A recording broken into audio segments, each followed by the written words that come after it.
Look at this, এই যে মেয়েটাকে দেখছো, এই মেয়েটার নাম হচ্ছে ভানু দি গ্রেট। ইনি হচ্ছেন সোশ্যাল মিডিয়া ইনফ্লুয়েন্সার। আর যদি বারো একে কেউ চিনে তো একটাই কারণ, মানি মিরাজ। তোমরা মানি মিরাজের ভিডিওতে প্রায় দেখতে পাবে এই মেয়েকে। মানি মিরাজ এই মেয়েকে সোশ্যাল মিডিয়ার জগতে তাকে উঠতে অনেক সাহায্য করেছে। ভানু দি গ্রেট একটা ছোট্ট শহরের মেয়ে, সেই মেয়েকে উঠিয়ে ফেমাস করে মানি মিরাজ।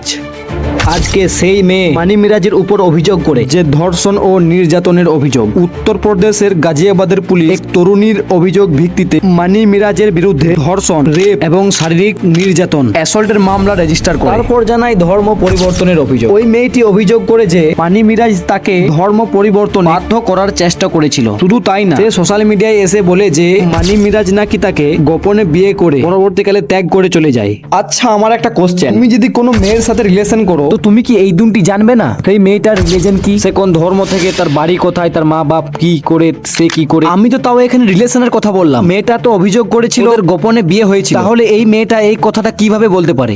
दोस्ती की है, इसमें क्या सच्चाई है? मतलब उन्होंने सबको मनी मिराज ही बताते हैं वो। मैं भी पहले उनको हिंदू ही समझी थी, बट ये बात मुझे बाद में पता चलती है कि वो मुसलमान हैं।